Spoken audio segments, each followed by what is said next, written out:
The crystal chandelier above table 7 threw fractured light across my trembling hands as I balanced the silver tray, each champagne flute threatening to slip from my sweaty grip. The restaurant's air conditioning couldn't compete with the heat radiating from my uniform.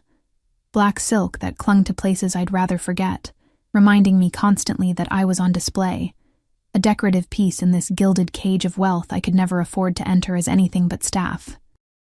My feet ached in the required heels, and the diamond-studded wedding band on my left hand felt heavy, foreign, like a shackle I'd willingly locked around my own finger 3 months ago when desperation finally won over dignity. "Table 7 needs service," Margot hissed behind me, her perfectly manicured nails digging into my shoulder. "Now, Arya. Mr. Moretti doesn't wait." The name hit me like a fist to the stomach. Moretti. No, it couldn't be. My vision blurred at the edges as I forced my legs to move, the tray wobbling dangerously as muscle memory carried me forward through the sea of white tablecloths and hushed conversations. The Belle Vista was New York's most exclusive establishment, where reservations required 6 months' notice and a portfolio fat enough to choke on. I'd been working here for 2 weeks, desperate for the tips that kept my crumbling studio apartment and my growing collection of unpaid medical bills from swallowing me whole. But I'd been careful. So careful. I'd checked the reservation list obsessively, made sure I'd never have to. The scent hit me first, sandalwood and smoke, expensive cologne that probably cost more than my monthly rent, layered over something darker, more dangerous, gunpowder maybe, or just the metallic tang of violence that clung to certain men like a second skin. I knew that scent, had buried my face in it once, breathed it in like oxygen when I thought I'd found safety in the arms of someone who turned out to be the most dangerous thing I'd ever touched. My eyes lifted against my will. He sat at the center of the circular booth like a king holding court, surrounded by men in tailored suits whose eyes never stopped moving, cataloging exits and threats with the efficiency of trained predators. But they were nothing compared to him. Dante Moretti. 3 years. 3 years since I'd walked away with nothing but the clothes on my back and the knowledge that loving him would destroy me faster than any bullet. 3 years of rebuilding myself from the shattered pieces he'd left behind. He looked different. Harder, somehow, though I wouldn't have thought that possible. His dark hair was shorter, styled with calculated precision. The scar along his jaw, new since I'd known him, only made him more devastating. A brutal slash of imperfection that somehow enhanced the cruel beauty of his face. His suit was midnight black, custom-tailored to shoulders I'd once traced with reverent fingers. And his hands, God, his hands, rested on the table with casual authority, heavy rings catching the light. He was speaking to the man on his right, his voice a low rumble I felt in my bones despite the distance. He hadn't seen me yet. Maybe he wouldn't. Maybe I could set down the champagne and disappear before his head turned. Our eyes met. The world tilted. For a heartbeat, his expression didn't change. Then something flickered across his face. Surprise, anger, hunger. All there and gone so fast I might have imagined it. But I knew Dante's faces, knew every micro-expression that played across those brutal features. I'd studied him like scripture once, memorizing the subtle shifts that meant danger or desire, or the terrifying combination of both. His eyes dropped to my left hand, to the ring. The temperature in the room plummeted. "Is there a problem?" The question came from the man beside him, dark-skinned with cold eyes, and a gun-shaped bulge beneath his jacket that he didn't bother to hide. "No problem, Marcus." Dante's voice was silk over razor blades, his gaze still locked on mine with an intensity that made my knees threaten to buckle. "Our server was just about to introduce herself. Weren't you, Bella?" The endearment hit like a slap. He'd called me that once, whispered it against my skin in moments when I'd foolishly believed I meant something more than just another possession. My voice came out strangled. I cleared my throat, forced myself to look anywhere but at him, and failed completely. "Good evening, gentlemen. My name is Arya, and I'll be taking care of you tonight. May I start you with champagne, or would you prefer to see the cocktail menu?" Professional. Distant. Like I hadn't once known the taste of his mouth, the weight of his body, the terrible intimacy of his darkest confessions. Arya. He tested my name like wine, rolling it across his tongue. Pretty name for a pretty girl. Tell me, Arya. His eyes dropped to my hand again, lingering on the ring with an expression I couldn't read. Does your husband know you're working here? The question was a landmine. Every instinct I'd developed surviving 3 years in this city screamed at me to run, but my feet stayed rooted to the imported Italian marble. Yes, he knows. A lie. Brad knew I worked at a restaurant, but I'd been careful never to mention which one, never to bring home stories that might reveal I served people who could buy and sell us both without noticing the expense. The sound was non-committal, but I saw the way his jaw tightened, the subtle flex of his fingers against the tablecloth. And he approves of you serving men like us? Wearing that dress? Those shoes? One of the other men chuckled, but cut off abruptly when Dante raised a single finger. My husband trusts me, I said, the words tasting like ash. Brad trusted me because Brad didn't know anything real about me. Didn't know about the year I'd spent as Dante Moretti's lover before I'd realized that loving a mafia boss meant becoming one more beautiful thing he owned and destroyed in equal measure. Trust. Dante leaned back, his movements liquid and controlled. Dangerous thing. Trust. Fragile. Easy to break. His eyes met mine again, and this time there was no mistaking the threat. I'll have the Macallan 25. Neat. Marcus will have bourbon. Whatever's expensive. Marcus cut in, his attention now fixed on his phone. I took the rest of their orders on autopilot, my handwriting barely legible on the pad as my hand shook. 6 men. Dante at the center, radiating power like a live wire. I recognized 2 of them from before. Lorenzo, his cousin, and a man they called Priest who'd never spoken a word in my presence but whose eyes saw everything. When I finally escaped to the bar, I had to brace myself against the polished wood, my breath coming in short, painful gasps. You okay? Jake, the bartender, gave me a concerned look as he started pouring the drinks. You look like you've seen a ghost. I'm fine, I lied, watching him work with professional efficiency. Just long day. But I wasn't fine. I was the opposite of fine, because Dante Moretti didn't do coincidences, didn't stumble into restaurants by accident. If he was here, it was because he knew I was here. And if he knew I was here, my phone buzzed in my pocket. I pulled it out with shaking hands. Unknown number. You married him. Of all the choices you could have made, Bella, you married that pathetic excuse for a man. Did you think I wouldn't find out? Did you think I'd let it stand? Ice flooded my veins. Another text came through before I could process the first. We need to talk. Private room. 10 minutes. Don't make me ask twice. Drinks up, Jake said, sliding the tray across the bar. I stared at it, at the amber liquid in Dante's glass, at my reflection distorted in the crystal. I could refuse. Walk out right now, quit this job, disappear again like I had 3 years ago. But I'd learned the hard way that running from Dante Moretti was like running from gravity. Eventually, inevitably, you crashed back to Earth, and he always made sure the landing hurt. I picked up the tray, my wedding ring catching the light like a target, and walked back toward table 7, with the certain knowledge that my carefully constructed life was about to shatter into 1,000 irreparable pieces. Dante watched me approach with eyes that promised retribution, possession, and something darker that made my traitorous heart race, despite the terror freezing my blood. He raised his glass in a mock toast as I set it before him, his fingers deliberately brushing mine. To unexpected reunions, he murmured, loud enough only for me to hear, and to teaching faithless wives about consequences. The glass was at his lips when I saw it. A flash of movement at the restaurant's entrance, a face I recognized from the news. Detective Sarah Morrison, Organized Crime Unit. She was looking directly at our table. And Dante, following my stricken gaze, saw her too. His expression went flat and cold, the temperature around him dropping to Arctic levels. He set down the glass with exaggerated care, and when he looked back at me, I saw murder in his eyes. Did you... His voice was barely a whisper, but it carried more menace than any shout. Did you bring her here, Arya? No, I didn't. I would never. But the damage was done.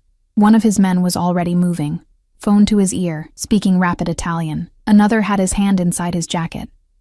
The entire booth had transformed from elegant dinner party to coiled violence in the space of a heartbeat. "Private room," Dante said, standing in one fluid motion. "Now." It wasn't a request. His hand closed around my wrist, not bruising, never quite bruising, but with the unbreakable grip of a man who'd learned long ago how to hold something without leaving marks.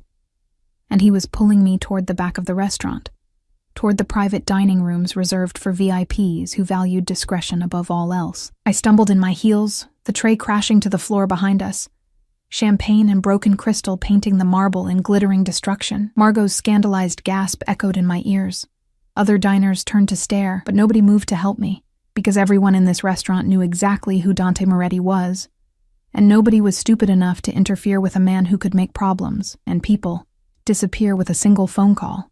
The door to the private room slammed shut behind us, and I was alone with the most dangerous man I'd ever loved, wearing another man's ring, with the detective in the building, and my entire world crumbling around me like a house of marked cards.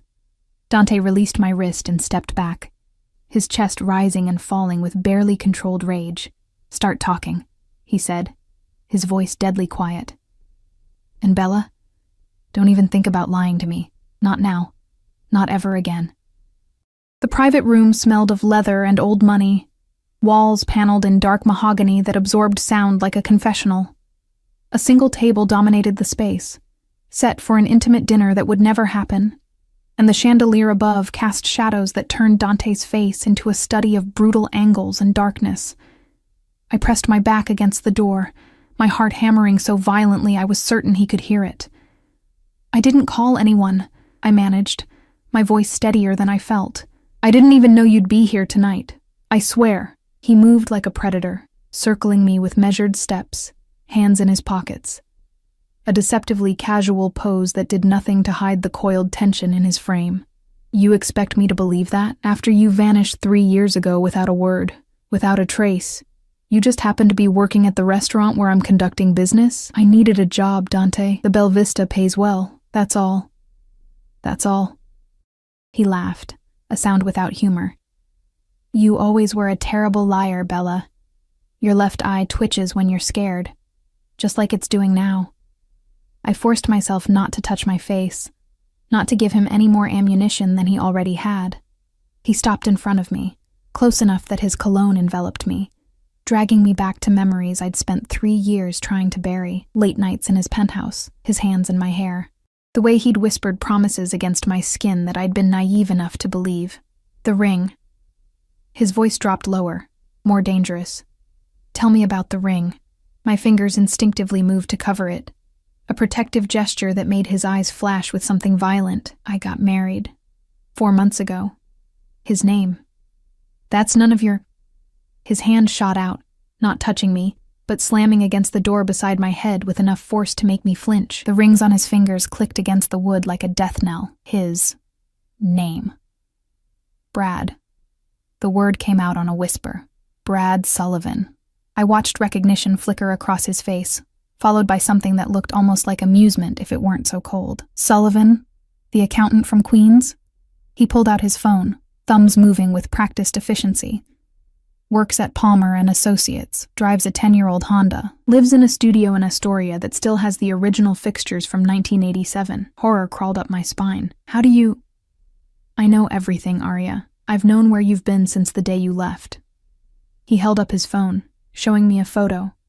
Brad and me at our courthouse wedding. My dress a simple white sheath from Macy's.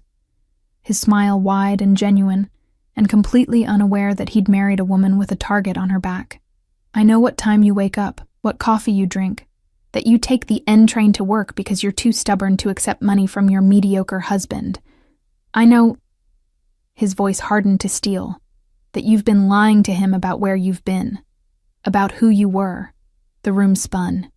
I'd been so careful, so meticulous about covering my tracks.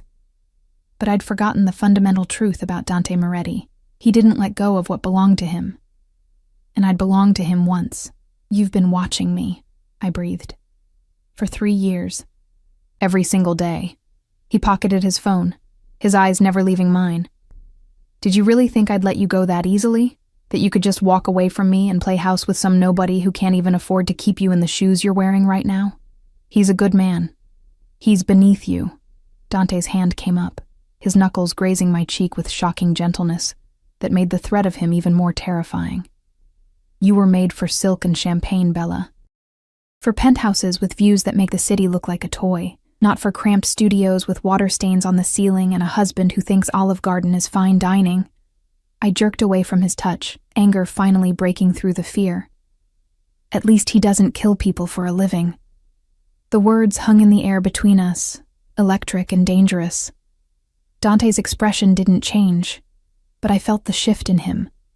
The way violence lived just beneath his skin, waiting for permission to surface. "Careful," he said softly. "You forget yourself." "I haven't forgotten anything. That's why I left." I lifted my chin, channeling 3 years of therapy and self-help books, and desperate attempts to become someone who wasn't defined by the man who'd owned her.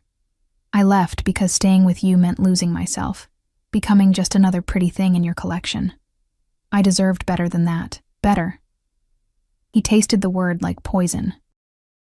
"You think that spineless accountant is better? He doesn't know you, Arya. Doesn't know that you take your coffee with 2 sugars and a shot of vanilla. Doesn't know that you have nightmares about your mother's funeral. Doesn't know—" His hand moved to my throat, not squeezing, just resting there, a reminder of how easily he could break me. "That you used to beg me to hurt you just a little, just enough to feel alive." Heat flooded my face. "Don't." "Why? Because it's true? Because you're trying to pretend you're someone you're not?" His thumb traced my pulse, feeling it race beneath his touch. "You can marry 1,000 Brad Sullivans, Bella. You can work at restaurants and ride the subway and pretend you're just another struggling New Yorker. But I know what you are, what you need. You don't know anything about what I need. Don't I?" He leaned in, his breath warm against my ear. "Then why are you shaking? Why is your pulse hammering like you want to run and stay in equal measure? Why?" His nose brushed my temple, inhaling. "Can I smell how much you've missed this?" I shoved at his chest, putting space between us even though every traitorous cell in my body screamed to close the distance. "You're delusional, and you're a coward." He straightened, adjusting his cuffs with practiced ease. "You ran because you were afraid of how much you wanted it. Wanted me. Wanted the life I could give you. I ran because I wanted to live past 30. The truth burst out before I could stop it. Do you know how many women I saw come and go, Dante? How many girlfriends who ended up in the river or disappeared to Italy when they became inconvenient? I was next. I could feel it. Something flickered in his eyes, surprise, maybe even hurt, though I didn't trust myself to read him anymore. "You thought I would kill you. I thought you'd own me until there was nothing left to own." The silence stretched taut between us, broken only by muffled sounds from the restaurant beyond. Clinking glasses, polite laughter, the soundtrack of a world that felt impossibly far away. His phone buzzed. He glanced at it, his jaw tightening. The detective is gone. False alarm. He typed something, then looked back at me. "But this conversation isn't over, not by a long shot." "What do you want from me, Dante?" The question seemed to catch him off guard.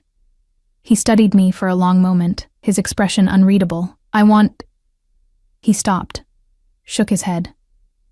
"That's not the right question, Bella. The right question is what I'm going to do about the fact that you're married to another man." Dread coiled in my stomach. "You can't. He has nothing to do with this, with us. Leave him alone. Leave him alone." Dante laughed, but it was a hollow sound. "You're wearing his ring, sleeping in his bed. Playing wife to a man who has no idea that his precious Arya spent a year as a mob boss's whore. And you want me to leave him alone?" The slap happened before I could think, my palm connecting with his face with a crack that echoed off the mahogany walls. For a heartbeat, neither of us moved.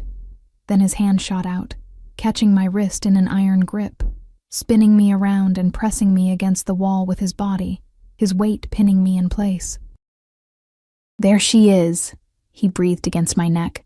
"There's the fire I remember, the woman who wasn't afraid to fight back." I struggled, but it was useless. He was 6'2" of solid muscle and controlled violence, and I was 5'4" in heels I could barely walk in. "Let me go." "No." His free hand came up, fingers threading through my hair, tilting my head back to expose my throat.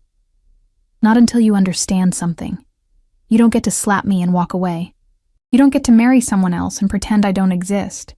And you definitely don't get to look at me with those eyes and expect me to be civilized about it, Dante." "I've been patient, Arya. Do you have any idea how patient? I could have taken you back 100 times, could have had your husband disappear with a single phone call, could have dragged you back to where you belong, and made you remember exactly who you are." His lips brushed my ear, but I waited. I watched. "I let you play pretend, because I thought eventually you'd realize the truth on your own." "What truth?" I hated how breathless I sounded. "That you're mine. You've always been mine, and that cheap ring on your finger doesn't change that." The door handle rattled. Dante released me instantly, stepping back and straightening his jacket as if nothing had happened. I stumbled, catching myself against the wall, my chest heaving. Marcus stuck his head in, his expression carefully neutral. "Boss. Lorenzo says we need to move. The detective's asking questions at the bar." "Give me 5 minutes." "We don't have 5 minutes." The words were quiet, but absolute. Marcus nodded and disappeared. Dante pulled a business card from his pocket, pressing it into my hand. "Tomorrow, 8 p.m. The address on the back. Come alone and come ready to have a real conversation about your situation." "My situation?" "Your husband owes money to some very bad people, Arya. People who don't take kindly to accountants who skim from their accounts." His smile was razor sharp. "Funny thing, the company he works for, they handle finances for several of my competitors. And Brad's been careless, very careless." The room tilted. "That's not... He wouldn't... Check his laptop. The browser history he thinks he deleted. The offshore accounts he set up using your social security number." Dante moved toward the door, pausing with his hand on the handle. "You married a thief, Bella, and now his debts are yours. Unless what?" He looked back at me, and in his eyes I saw calculation, possession, and something that might have been genuine concern if I didn't know better. "Unless you let me fix it. 8 p.m. Don't be late." Then he was gone, leaving me alone in the private room with a business card burning in my palm, and the terrible certainty that my life had just been ripped apart for the second time by the same man. I looked down at the card. On the back, in his precise handwriting, LaDonna Tower, penthouse. Come home. My legs gave out. I slid down the wall, landing in a heap of black silk and shattered illusions, the wedding ring on my finger suddenly feeling less like a promise and more like a noose. Outside, I heard the sounds of Dante's men leaving, the subtle shift in atmosphere that came when predators exited the building. And beneath it all, I heard the death knell of my normal life, my safe life, the life I'd built on lies and wishful thinking. Because Dante Moretti didn't make empty threats. And if Brad really had stolen from the wrong people, if I was implicated, then I had exactly 24 hours to decide between the devil I'd escaped and the destruction of everything I tried to become. The card crumpled in my fist, but I didn't throw it away. I made it through the rest of my shift on autopilot, my hands steady even as my world crumbled. Margot pulled me aside twice, her sharp eyes cataloging every crack in my composure, but I smiled and lied and pretended that having my past collide with my present hadn't left me bleeding internally. The N train home was packed with Friday night crowds, drunk college kids and exhausted workers and couples pressed together in the artificial intimacy of public transport. I stood by the doors, gripping the pole with white knuckles, Dante's card a brand against my skin through my purse. Your husband owes money to some very bad people. It couldn't be true. Brad was boring, predictable, safe. Everything Dante wasn't. He worked 9 to 6, came home smelling like copy toner and weak coffee, fell asleep watching whatever procedural drama I could tolerate. He didn't have secrets. But then again, neither did I. Supposedly. The studio apartment was dark when I stumbled through the door at 1 a.m., my feet screaming in protest as I kicked off the heels. Brad's snoring drifted from the bedroom, Really just a corner with a curtain we pretended created privacy, and his laptop sat open on the kitchen counter. Screen dark, but power light still glowing. I stood there for 10 minutes, arguing with myself. Then I opened it. His password was our wedding date. Simple, sentimental, the kind of easy security that made hackers weep with joy. The screen bloomed to life, showing a spreadsheet for some client account, rows of numbers that meant nothing to me. Check his browser history, the offshore accounts he set up using your social security number. My fingers moved to the browser, pulling up the history. Deleted, like Dante said, but I'd learned a few things in my year with him, including that deleted never really meant gone. 20 minutes and a recovery software download later, I was staring at a list of websites that made my stomach turn.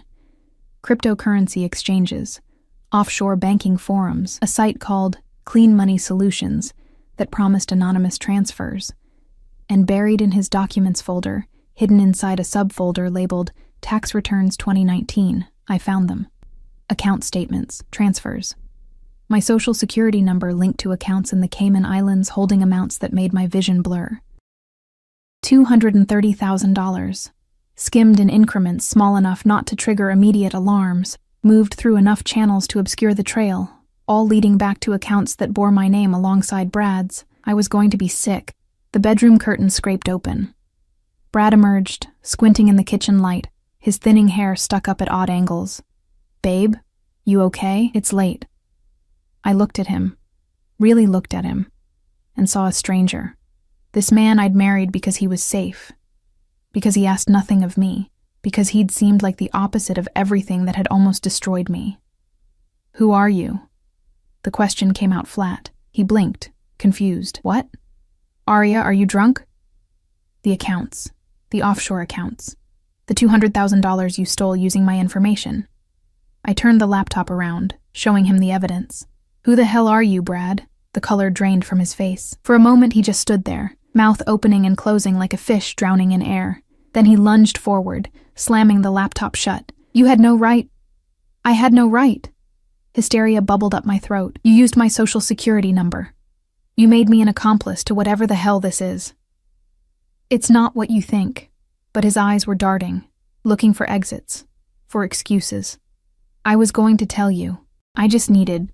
The firm was going under, and I thought if I could just borrow. You stole from clients and you call it borrowing? They're criminals." The words burst out of him. "The firm handles money for organized crime, Arya. I'm not stealing from innocent people. I'm taking from murderers and drug dealers and you didn't think they'd notice?" I laughed, a broken sound. "You didn't think people like that would come looking for their money?" His silence was answer enough. "Oh God." I pressed my hands to my face. "Oh God, Brad, what did you do? Who did you steal from?" "I don't know. The accounts are anonymous. That's the whole point of using our firm. Plausible deniability. Layers of..." "Dante Moretti." I looked up at him. "Did you steal from Dante Moretti?" The name hit him like a physical blow. "How do you..." "I never told you..." "Answer the question." Maybe. I don't know." His name's on some of the accounts Palmer handles, but there are dozens of... He stopped, really looking at me for the first time. "How do you know that name?" I should have told him then. Should have explained that the man he'd stolen from was the same man who'd owned me, body and soul, for 12 months of my life. That I'd run from Dante and somehow managed to run straight toward a man who'd put us both in his crosshairs. But I couldn't form the words. He was at the restaurant tonight. I stood, my legs unsteady. "He knows about you, about us, about the money." Brad's face went from white to gray. No, that's not. How could he? Because he's Dante Moretti, Brad. Because he owns half this city and has people everywhere and apparently has been watching me for 3 years waiting for me to screw up. The truth exploded out of me. "And congratulations, you just handed him the perfect reason to destroy us both." "Watching you? 3 years?" Brad stepped back, and I saw the moment understanding dawned. "You knew him? Before? You knew him and you didn't think to mention that your ex-boyfriend is a mob boss?" "He wasn't my boyfriend." The words tasted like ashes. "He was... It's complicated. Uncomplicate it, right now. So I told him. Not everything. There were parts of my time with Dante that belonged to darkness and locked rooms and things I'd never speak aloud. But enough. The year I'd spent as his lover, the escalating possession, the women who disappeared, my desperate escape, and 3 years of looking over my shoulder. Brad listened with an expression that cycled through disbelief, horror, and finally, calculation. So you're telling me, he said slowly, that you had a relationship with one of the most dangerous men in New York, and you married me without mentioning it. I was trying to start over. You used me. His voice went cold. Jesus Christ, Arya. You married me because you thought I was safe, boring, beneath his notice. That's not... And now we're both screwed because I stole from him and you brought him right to our door. The accusation hung between us, and I couldn't even argue because he was right. I had used him, had seen his simple, uncomplicated life, and climbed into it like a shelter, never considering that my past might follow. My phone buzzed. Unknown number. TikTok Bella. I'm a patient man, but even I have limits. 8 p.m. tomorrow. Don't make me come get you. I showed Brad the message. He wants to meet. Says he can fix this. Fix this. Brad laughed bitterly. Men like that don't fix things, Arya. They own them. He's going to want payment, and I guarantee it won't be in cash. So what do you suggest? We run? Disappear? I gestured at the laptop. You've stolen from the mob, Brad, from multiple families if what you're saying is true. Where exactly do you think we can go that they won't find us? He had no answer. Another text. Your husband looks scared. Good. He should be. But you don't need to be. Come alone tomorrow and I'll make sure little Brad gets to keep his kneecaps. Refuse, and I'll let the Valentinos know who's been helping himself to their retirement fund. Your choice. The Valentinos. Even I knew that name, a family that made Dante look merciful by comparison. I have to go, I whispered. If I don't, they'll kill you. And if you do, what happens to you? I looked at my husband, this man I'd married in a desperate bid for normalcy, and saw the fear in his eyes, not for me, for himself. I don't know, I admitted, but I'm going to find out. The next day crawled by with agonizing slowness. I called in sick to work, earning a sharp lecture from Margot about reliability, but I couldn't imagine serving tables with the sword of Damocles hanging over my head. Instead, I spent the day researching, reading everything I could find about the Valentino family, about offshore account seizures, about what happened to people who stole from the mob. None of it was encouraging. Brad left for work without saying goodbye, his face a mask of resentment and terror. I heard him on the phone in the hallway, voice low and urgent, probably calling a lawyer. Fat lot of good that would do. At 7 p.m. I started getting ready. I had no idea what one wore to negotiate with a former lover turned vengeful mob boss, so I settled for black jeans, a silk blouse, and boots I could run in if necessary. I left my wedding ring on, partly as armor, partly as a reminder of what was at stake. LaDonna Tower rose like a monument to excess in Manhattan's financial district, all gleaming glass and sharp angles. The lobby was marble and gold, with a security desk manned by 2 guards who took one look at my name and waved me through without question. The elevator to the penthouse required a keycard. One of the guards handed it to me with a knowing look that made my skin crawl. Mr. Moretti is expecting you, he said. Top floor. Elevator opens directly into the residence. My stomach churned as the elevator climbed, floor numbers ticking by with hypnotic speed. I caught my reflection in the mirrored walls. Pale face, dark eyes too large, hair I'd left loose because Dante had always preferred it that way. I looked like a sacrifice. The elevator chimed, the doors opened, and I stepped into a memory. The penthouse hadn't changed. Floor-to-ceiling windows overlooked a city that glittered like scattered diamonds. Minimalist furniture in blacks and grays. Art on the walls worth more than most people earned in a lifetime. And through the windows, visible through the open plan, a terrace with the hot tub where Dante had once... You came. I spun.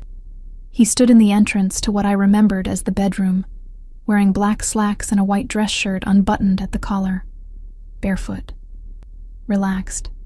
Except for his eyes, which tracked my every movement with predatory focus. You didn't leave me much choice. There's always a choice, Bella. You could have run again. Could have grabbed your worthless husband and tried for Mexico. He moved into the living room, pouring amber liquid into 2 glasses. But you didn't, because you know how this ends. How does it end, Dante? He held out a glass. I didn't take it. That depends entirely on you. He set both glasses on the coffee table, settling onto the leather sofa with casual grace. Sit. We have things to discuss. I'd rather stand. Suit yourself. He leaned back, studying me. You look good. Thin, tired, clearly not sleeping well, but good. Marriage suits you less than I'd hoped. Get to the point. The point. He smiled without warmth. The point is that your husband has stolen approximately $230,000 from accounts connected to me, the Valentinos, and the Calabrese family. That's 3 of the 5 families running this city, in case you're counting. The kind of mistake people don't recover from. My knees threatened to buckle. I'd hoped, stupidly, that maybe it was just Dante, that we could somehow contain this. The Valentinos want him dead, Dante continued conversationally. The Calabreses want him, and you dead, since your name is on the accounts. And me? He took a slow sip of his drink. I want what I've always wanted, which is you.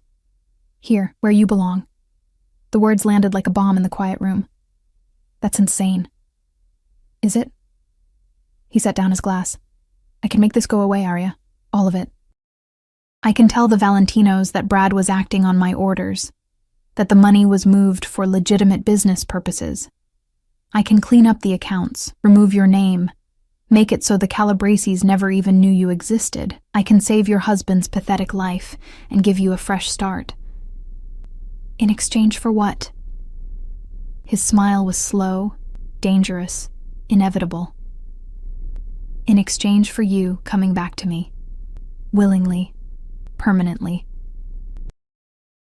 The city lights blurred beyond the windows, 1,000 lives continuing while mine hung suspended in the balance. I stared at Dante, searching for the catch, the hidden trap in his offer. You want me to leave my husband? Come back to you. Just like that. Just like that, he agreed. You divorce Brad. Quietly, quickly, with a settlement generous enough that he won't ask questions. You move back in here, and you stop pretending to be someone you're not. And if I refuse, he stood, closing the distance between us with measured steps. Then I make a phone call. By tomorrow morning, Brad Sullivan will be found in pieces scattered across 3 boroughs. The Valentinos are creative when it comes to punishment. And you... His fingers traced the line of my jaw. You'll spend whatever time you have left knowing you could have saved him and chose not to. That's not a choice. That's coercion. Call it what you want, Bella. The result is the same. His hand moved to the back of my neck. Not threatening, just possessive. You always did have a hero complex. Always wanting to save people who didn't deserve saving. First your mother, then me, now your thief of a husband. Don't talk about my mother. Why not? She's the reason you're standing here, isn't she? The reason you think love means sacrifice. His thumb brushed the pulse point beneath my ear. You watched her drink herself to death trying to save your father's memory. Watched her give up everything for a ghost. And you learned all the wrong lessons. Tears burned behind my eyes, but I refused to let them fall. You don't know anything about what I learned. I know you married Brad because he was safe. Because he'd never make you feel the things I made you feel. That terrifying, exhilarating loss of control. His breath was warm against my temple.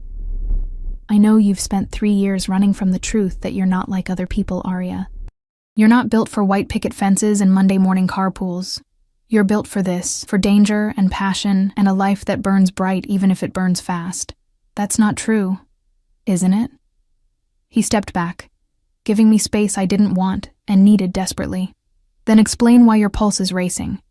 Why you're leaning toward me instead of away. Why you haven't slapped me again or run for the elevator. Because I couldn't. Because despite everything, the fear, the anger, the 3 years of therapy trying to untangle myself from him, there was a part of me that had never left this penthouse. Never stopped being his, and he knew it. I hate you, I whispered. I know. He returned to the sofa, picking up his drink. But you also love me. You've always loved me, even when you were terrified of me, even when you ran. Especially then. Love isn't supposed to feel like drowning. No, it's supposed to feel like flying. His eyes met mine over the rim of his glass, and occasionally crashing. But at least you feel something, which is more than you can say about your marriage to Brad the Boring. I wanted to argue, to defend the quiet life I'd built, but the words wouldn't come. Because he was right. 4 months married, and I couldn't remember the last time Brad had made me feel anything beyond mild contentment tinged with guilt. What would it look like? I asked, hating myself for even considering it. If I agreed, what would you expect? Interest flickered in his expression. Honestly, I expect you to fight me at every turn for the first month, to test boundaries, to look for exits, to convince yourself you can still escape.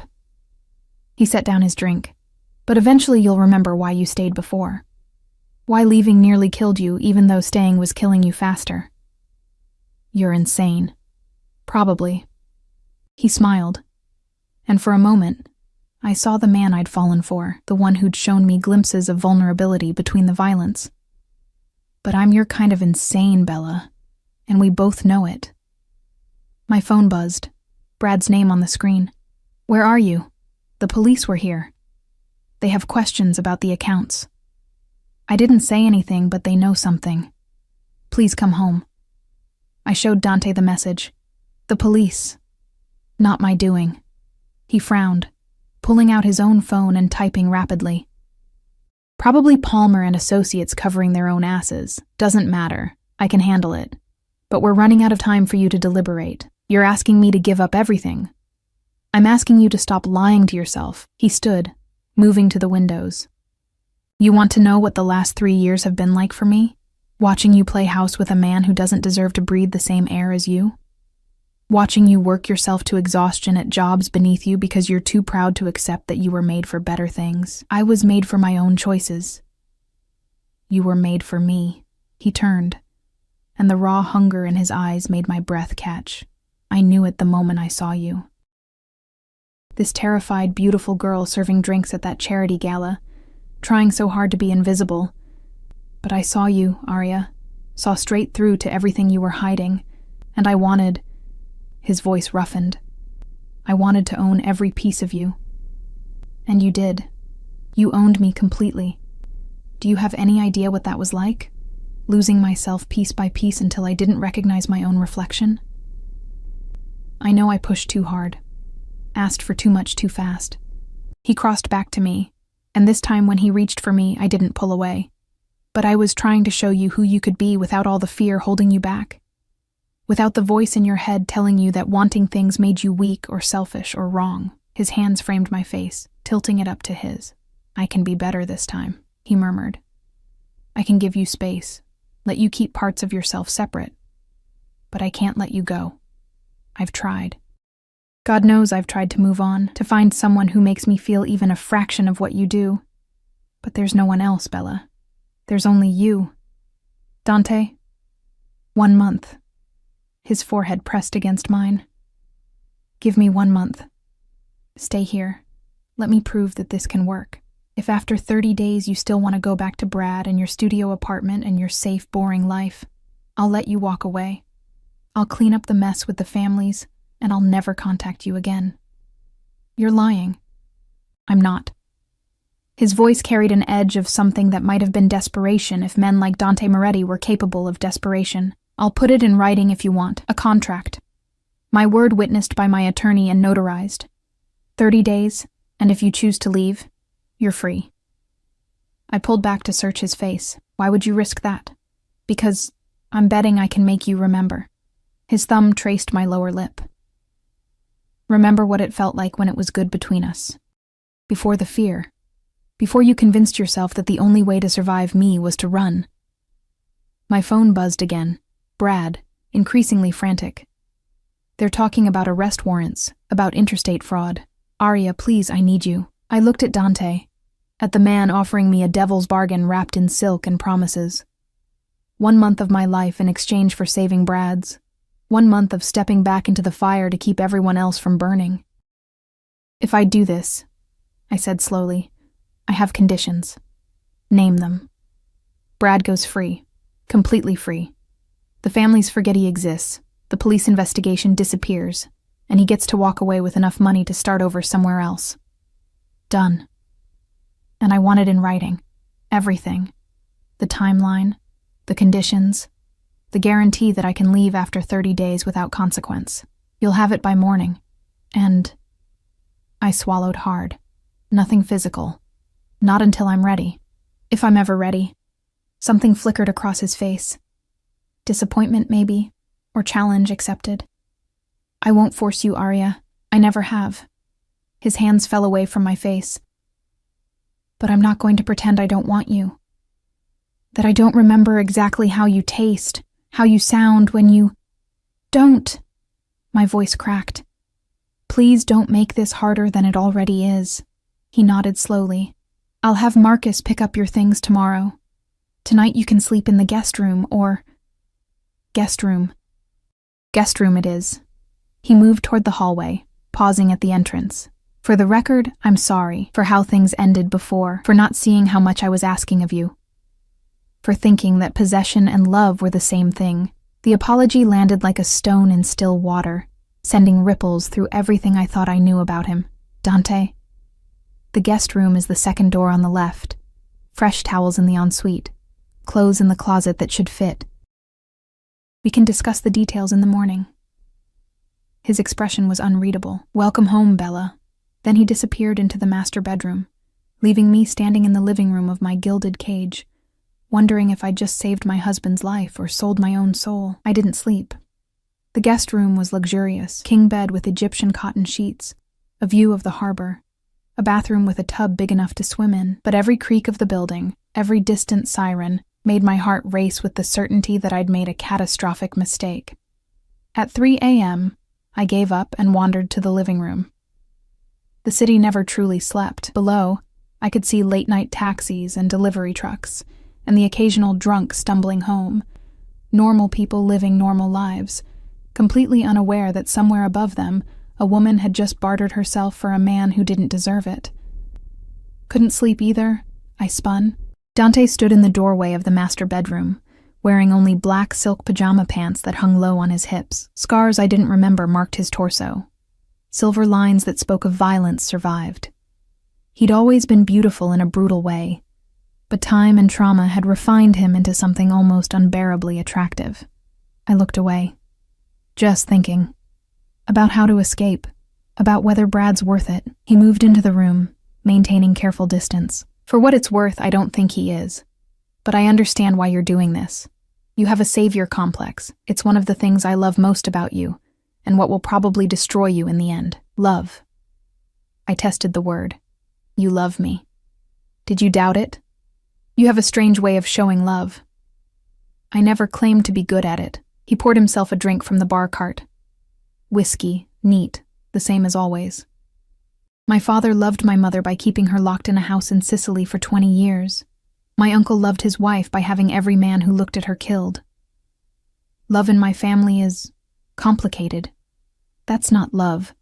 That's ownership. Is there a difference? He took a slow sip. You loved your mother, watched her destroy herself and couldn't stop her. Is that so different from what I did to you? Loving you so much it became destructive. The comparison hit too close to home. My mother was sick. So am I. Just a different kind of sick. He set down his glass. The difference is, I'm trying to get better. Trying to learn how to love you without crushing you. That's what this month is about, Arya. Not trapping you. Teaching myself that I can have you without destroying you. And if you can't learn, then you leave. And I spend the rest of my life knowing I had everything I wanted and ruined it twice. His smile was self-deprecating. Seems like sufficient motivation to change, doesn't it? I wanted to hate him. Wanted to hold on to the anger and fear that had sustained me for 3 years. But standing here in the pre-dawn darkness, watching him be unexpectedly vulnerable, I felt the foundations of my resolve beginning to crack. I should go back to bed, I said. Probably. But he didn't move, and neither did I. The silence stretched between us, heavy with everything unsaid. Then his phone buzzed on the bar, once, twice, 3 times in rapid succession. His expression went cold. "Excuse me." He answered in Italian, his voice dropping to that dangerous quiet I remembered too well. I caught fragments. Someone's name, coordinates, a terse command. When he hung up, the vulnerable man from moments before had vanished, replaced by the mob boss who ruled through fear. "Problem?" I asked. "Nothing you need to worry about." But his jaw was tight, and he was already moving toward the bedroom. "Stay inside today. Don't go near the windows. Marcus will be here by 8 with your things." "Dante, what's going on?" He paused, looking back at me with eyes gone flat and dangerous. "The Calabrases don't believe my story about Brad. They're sending someone to verify. It's being handled, but until it is, you're safer here than anywhere else in the city." Fear spiked through me. Sending someone to verify how? By questioning him, directly. His expression softened fractionally. "I told you I'd keep him safe, and I will. But right now I need you to trust me and stay put." Then he was gone, the master bedroom door closing with finality, leaving me alone with the growing certainty that I'd stepped back into a world where violence was casual, death was business, and my safe, boring life was burning to ashes 20 blocks away. I moved to the windows despite his warning, watching the sun bleed pink and gold across the horizon. Somewhere out there, Brad was learning what it meant to steal from the mob, and I was here, in a cage made of bulletproof glass and false promises, wondering if saving him meant destroying myself all over again. My reflection stared back at me from the window. Pale and ghost-like. I didn't recognize her anymore, wasn't sure I ever had. Morning came with the smell of fresh coffee and the sound of voices in the kitchen. I'd finally dozed off around 5, tangled in sheets that smelled faintly of Dante's cologne, and woken to find myself still trapped in a penthouse that felt more like a mausoleum than a home. I dressed in clothes from the guest room closet, designer jeans that fit perfectly, a cashmere sweater in deep green. Everything in my exact size because of course Dante knew my measurements. He'd probably had them memorized since the first time he'd undressed me. The thought made my skin flush with something I refused to acknowledge as anything but anger. Marcus stood in the kitchen with another man I didn't recognize, both wearing suits that couldn't quite hide the shoulder holsters underneath. They stopped talking when I appeared, Marcus offering a nod that might have been respectful or might have been mocking. "Mrs. Sullivan," he said, the name deliberate. "Coffee?" "It's just area." I poured myself a cup from the French press, my hands steadier than I felt. "Where's Dante?" "Handling business. He'll be back by noon." Marcus gestured to the island where pastries from some expensive bakery sat arranged like art. "You should eat. It's going to be a long day."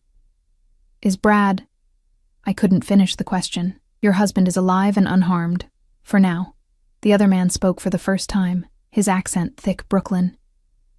"Boss is dealing with the Calabrese situation personally. Should be resolved by tonight. Should be. Not would be." The distinction wasn't lost on me. I nibbled at a croissant I couldn't taste, watching the two men pretend I wasn't there as they discussed business in code. Numbers, locations, names that meant nothing to me, but clearly meant violence to them. This was the world I'd stepped back into, one where death was discussed over coffee and pastries like weather patterns. My phone buzzed. Brad's number. I grabbed it, stepping away from Marcus and his companion. "Brad, are you okay?" "Am I okay?" His voice was high, panicked. "Arya, there were men here. Men with guns. They took my laptop, my files, they asked questions about you. About how we met, when we got married.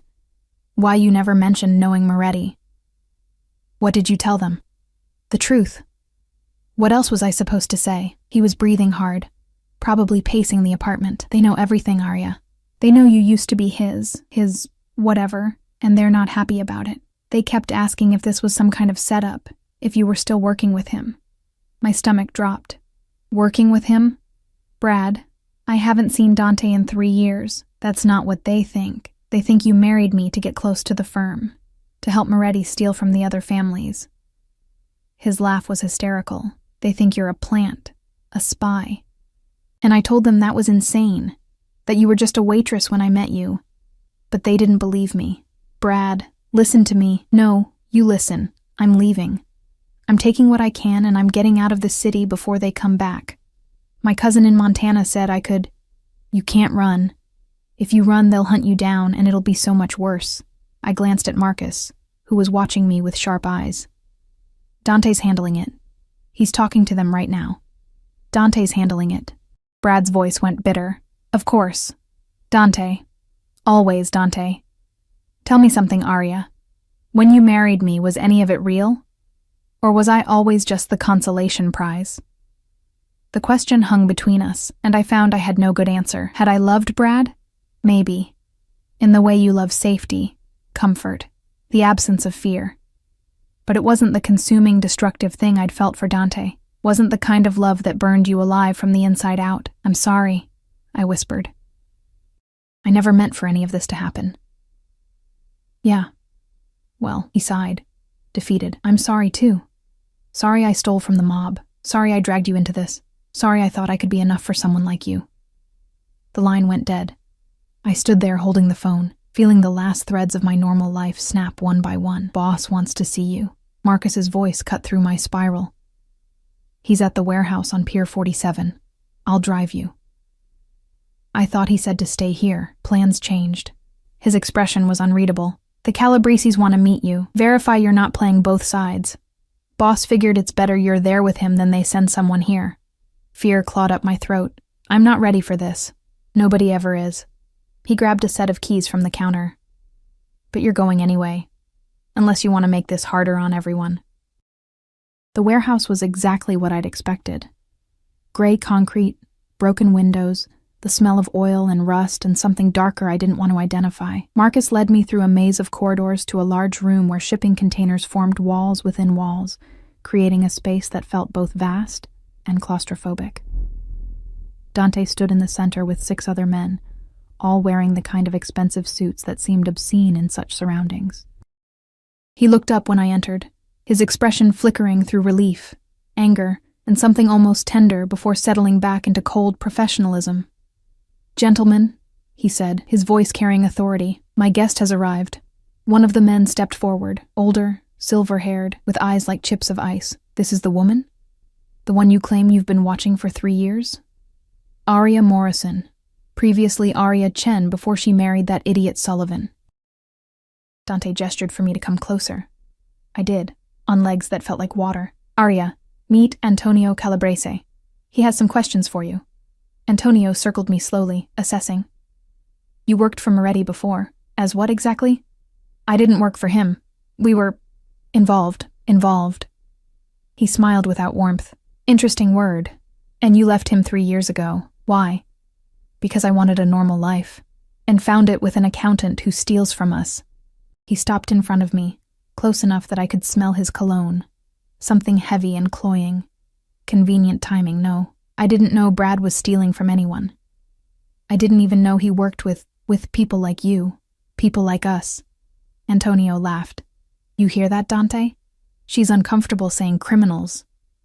How delicate. She's not involved. Dante's voice held a warning. She married Sullivan because she was running from me. The theft was his stupidity, not her design. And yet her name is on the accounts. Because Sullivan used her social security number without her knowledge. It's identity theft, Antonio, not conspiracy. Another man spoke up, younger, with a scar bisecting his eyebrow. How do we know Moretti isn't playing us? Using the girl as a front to steal from us while pretending to investigate. The room went silent. I felt the shift in atmosphere, the way violence suddenly became a possibility instead of just a threat. Are you questioning my word, Luca? Dante's voice dropped to that dangerous quiet. I'm questioning the coincidence. You lose your woman, she marries our accountant, money disappears, and suddenly you're the hero cleaning up the mess? Luca shrugged. Seems like a convenient narrative. Then what do you suggest? Dante asked. But I heard the steel beneath the question. A demonstration. Proof that she's not working with you. Luca pulled a gun from his jacket, checking the magazine with casual efficiency. If she's really just an innocent caught in the middle, she won't mind answering some questions under pressure. Put the gun away. Dante moved between us, his body a wall. She's under my protection. Anyone who touches her answers to me. Your protection is exactly what we're questioning. Antonio's voice was mild, but his eyes were calculating. Luca has a point. We need assurance. And if she has nothing to hide, she has nothing to prove to you. Dante's hand moved to his own weapon. This conversation is over. The standoff stretched taut as a wire. I stood frozen, watching these men who trafficked in death decide my fate with the detachment of people choosing dinner. Then Antonio's phone rang. He answered, listened, his expression changing from suspicion to surprise to calculation. I see. Yes. No, that changes things. He hung up, looking at Dante with new eyes. That was my accountant. The money's back. All of it. Plus interest for the inconvenience. As I promised. Dante's posture didn't relax. Sullivan's accounts have been cleaned, the money returned to its proper owners through appropriate channels. Your books are balanced. And Sullivan himself is leaving the city tonight with enough cash to start over somewhere else. Far from New York, far from any family business. Dante's hand found my lower back. Possessive. Consider the matter closed. Antonio studied us both, then nodded slowly. Very well. But Moretti, if this happens again, if there's even a hint that you're using your women to run games on us, we won't be so understanding. There won't be a next time. See that there isn't. Antonio gestured to his men. We're done here. They filed out, Luca giving me one last assessing look that promised this wasn't over in his mind, even if it was in Antonio's. When the warehouse was finally empty except for Dante, Marcus, and me, I felt my knees buckle. Dante caught me, his arms coming around me with the muscle memory of 1,000 similar embraces. It's okay, he murmured against my hair. You're safe. It's over. But it wasn't over. Not really.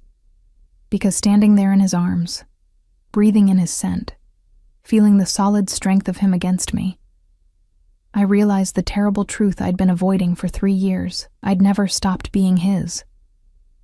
The running, the marriage, the carefully constructed normal life, all of it had been theater, a performance I'd staged for myself because admitting the truth was too terrifying. I loved him. Still. Always. Despite the danger, despite the darkness, despite knowing that loving Dante Moretti was like loving a hurricane. Beautiful and destructive and utterly beyond control. Take me home, I whispered. He pulled back to look at me, searching my face. Home? The penthouse. Take me home. Understanding dawned in his eyes, followed by something that might have been hope if men like him believed in such things. Arya, don't. I pressed my fingers to his lips. Don't say anything. Just take me home. Please. The penthouse was exactly as we'd left it, but everything felt different now. Dante dismissed Marcus with a gesture, then stood in the living room watching me like I might disappear if he looked away. You should rest, he said. It's been a hell of a day. I don't want to rest. I moved to the windows, looking out at the city that had witnessed my transformation from naive girl to Dante's lover, to runaway, to reluctant wife and back again. I want to understand something. What? Why you never moved on. 3 years, Dante. You could have had anyone. Models, actresses, women who wouldn't run, who wouldn't cause you this much trouble. I turned to face him. Why me? He was quiet for so long I thought he wouldn't answer. Then he crossed to the bar, poured 2 drinks, and handed me one. You want the truth? The real truth? Not the version where I'm the powerful mob boss who always gets what he wants? I nodded. You terrified me. He took a long drink. From the moment I saw you at that gala, serving drinks with this look on your face like you were braced for the world to hit you, I knew you were dangerous. Not to my life. I've had hundreds of people try to kill me, but dangerous too. He gestured vaguely at his chest. Whatever this is. This thing that's supposed to be dead in men like me. Your heart. If I have one. His smile was self-deprecating. You made me feel things I didn't think I was capable of feeling. Hope. Fear. Something close to happiness. And then you left. And I realized I'd rather feel nothing than feel what your absence did to me. So you watched me. For 3 years. I told myself I was making sure you were safe. That it was just Surveillance. Making sure you were happy, that you'd found what you were looking for. He set down his glass. But the truth is, I couldn't let go. Couldn't accept that I'd had something real and destroyed it through my own bullshit possessiveness. And Brad was a wake-up call. Seeing you married to him, wearing his ring, playing house. His jaw tightened. It made me realize I had two choices. Let you go for real, move on with my life, or fight to get you back and do it right this time. And the money? Brad's theft? Was any of that real? Oh, it was real. He really is that stupid. Dante moved closer, stopping just short of touching me. But I may have encouraged certain discoveries, made sure the Calabresi's found out what he'd done, arranged for you to be working the night I'd be at Bella Vista. Anger flashed through me. You set this whole thing up. I created an opportunity, a crisis that would force you to face the truth about your marriage, about who you really are, about what you really want. His hand came up, fingers ghosting along my jaw. Was it manipulative? Yes. Do I regret it? Not even a little, because it brought you back to me. I should have been furious, should have slapped him again, told him he was everything I'd run from and worse. But standing there with his hand on my face and his eyes holding mine, I felt something else entirely. Relief. Relief that the choice had been made for me. That I didn't have to keep pretending. That I could finally stop running from the only person who'd ever really seen me. I hate that you did this, I said softly. I know. I hate that you manipulated everything. I know. And I hate, my voice broke, that it worked, that I'm here willingly, that some part of me is glad you came back for me. His thumb traced my lower lip, the gesture achingly familiar. So where does that leave us? I don't know. I closed my eyes, leaning into his touch despite myself. I can't go back to Brad, can't pretend anymore that I'm someone I'm not. But I don't know if I can do this either. Be yours the way you want me to be, then we figure it out. Together. He pressed his forehead to mine. No more running, no more lies, just us, however messy that is. That's terrifying. I know. His breath mingled with mine. But you've always been brave, Bella. Braver than me, braver than anyone I've known. You can do terrifying. I opened my eyes, meeting his gaze. The contract. The 30 days. Do we still need that? Do you want it? I thought about it. About safety nets and exit strategies and all the ways I'd spent 3 years protecting myself from feeling too much. No, I whispered. No contracts. No time limits. Just, let's see what happens. Day by day. The smile that crossed his face was genuine, unguarded. The most beautiful thing I'd ever seen on him. Day by day, he agreed. I can work with that. He kissed me then, slowly, carefully, like I was something precious instead of something owned. And I kissed him back, tasting 3 years of loneliness and longing, and the terrible joy of coming home to a place that had never stopped being mine. When we finally broke apart, the sun was setting over the city, painting everything in shades of gold and crimson. What happens now? I asked. Now, he tucked a strand of hair behind my ear. Now we have dinner. We talk. We figure out how to make this work without destroying each other. His smile turned wicked. And maybe, if you're ready, we remember what it was like when it was good between us. Heat flooded through me. Maybe. I'll take maybe. He led me toward the kitchen, his hand in mine. It's better than no. Better than running. Better than 3 years of watching you from a distance. And as we moved through the penthouse that would become our home, not a cage, not a prison, but a place where 2 damaged people could maybe, possibly, learn to love each other without setting everything on fire, I felt something I hadn't felt in years. Hope.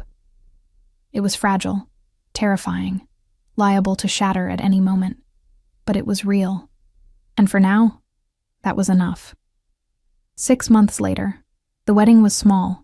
Just Marcus, Lorenzo, and a handful of people from Dante's world who'd become, impossibly, my world too. I wore ivory silk instead of white, a dress that flowed like water and made me feel less like a bride and more like someone stepping into the life they were always meant for. Brad had sent a card from Montana, stilted, formal, but wishing me well. He'd found work at a small firm, met a woman who didn't have mob bosses in her past. I was happy for him, in the way you're happy for people who were never quite right for you, but deserved happiness anyway. Dante stood at the altar in the private chapel he'd rented, looking at me like I was the only thing in the world that mattered. And when I reached him, when his hand closed around mine, I felt the rightness of it settle into my bones. "You sure about this?" he murmured as the officiant began. "Terrified," I admitted, "but yes, I'm sure." "Good." His smile was soft, private, meant only for me. "Because I'm not letting you go, not this time, not ever." And I believed him. Because some loves were easy, safe, comfortable, and some loves were dangerous, consuming. The kind that burned so bright they left scars. But standing there with Dante's hand in mine and our impossible future stretching ahead, I finally understood that I'd been wrong about one thing. Love wasn't supposed to feel like drowning. It was supposed to feel like learning to breathe underwater, terrifying at first, but eventually as natural as anything else. And I was ready to dive in. "I love you," I whispered, as the officiant asked for our vows. "I know." Dante's thumb traced circles on my hand. "I love you too, Bella. Always have. Always will." The kiss when it came was a promise. Of fights and reconciliations, of danger and safety found in each other. Of a love that wasn't perfect, but was perfectly, completely ours. And outside, the city glittered with 1,000 other stories, 1,000 other lives. But this one, chaotic, complicated, absolutely terrifying, was mine. And I wouldn't have traded it for anything.